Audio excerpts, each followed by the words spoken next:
السلام علیکم ورحمۃ اللہ وبرکاتہ۔ ہر قسم کے روحانی جسمانی مسائل اور وظائف کے لیے فاروقی این کے چینل کو سبسکرائب کرے۔ ونسلم علی رسولہ الکریم، اما بعد، فاعوذ باللہ من الشیطان الرجیم، بسم اللہ الرحمن الرحیم۔ ایک بھائی نے سوال کیا ہے کہ خاوند بیوی کا پستان منہ میں لے سکتا ہے یا نہیں،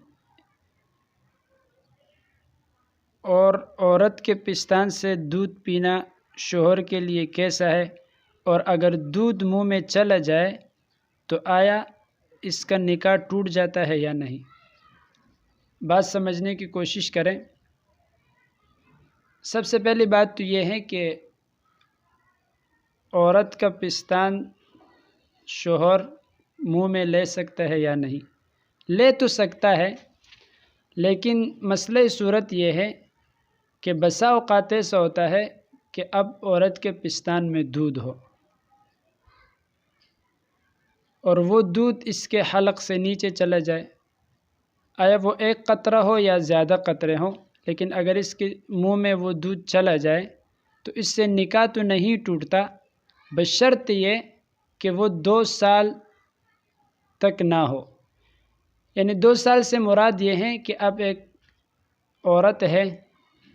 اور اس کی گود میں بچہ ہے، اور اس کی عمر جو ہے ابھی 2 سال تک نہیں پہنچی، وہ دودھ پینے والا بچہ ہے، اور اسی دوران اس کے شوہر نے یہ حرکت کر لی، تو پھر بھی اس کا نکاح نہیں ٹوٹتا، کیونکہ رضاعت جب ثابت ہوتی ہے تو وہ 2 سال تک ہوتی ہے، اور ادھر اگر شوہر کے حلق کے اندر دودھ چلا گیا اور اس نے اپنی بیوی کا پستان منہ میں لے لیا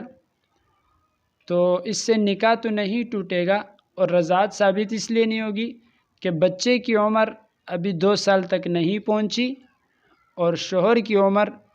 20 سے اوپر ہوگی، تو اس صورت میں جو ہے بیٹے اور باپ کی رضاعت جو ہے وہ ثابت نہیں ہوتی۔ تو جس بھائی نے سوال کیا ہے کہ نکاح ٹوٹتا ہے یا نہیں، تو نکاح نہیں ٹوٹتا، البتہ ایسا کرنا نہیں چاہیے۔ یہ عورت ہے، آپ کی بیوی ہے، آپ کے نکاح میں ہے، یہ کوئی گائیں اور بھینس تو نہیں ہے کہ آپ اس کے دودھ کو جو ہے استعمال کر رہے ہیں اور یا جان بوجھ کر ایسی گھٹیاں اور ناجائز حرکات کر رہے ہیں۔ اگلی بات یہ ہے کہ یہ جو پستان ہوتے ہیں اور پستانوں کے اندر جو دودھ ہے، یہ تو بچے کے لیے ہیں۔ اللہ تبارک و تعالیٰ کا ایک عجیب عظمت اور نعمت کا کرشمہ ہے کہ جب بچے کی پیدائش ہوتی ہے تو اللہ تبارک و تعالیٰ کمزور سے کمزور عورت کیوں نہ ہو، لیکن اس کے چھاتیوں میں جو ہے دودھ کو ابار دیتے ہیں، تو وہ بچے کا حق ہے، وہ بچے کو پینا چاہیے، اور کوشش کیا کریں کہ 2 سال تک بچے کو والدہ کا دودھ ہی ملے، اس سے نشو و نما بھی اچھی ہوگی اور بچے کی صحت بھی اچھی ہوگی اور اس میں طاقت بھی ہوتی ہے۔ تو اللہ تبارک و تعالی ہمیں عمل کرنے کی توفیق عطا فرمائے اور ایسے ناجائز حرکات سے بچنے کی توفیق عطا فرمائے۔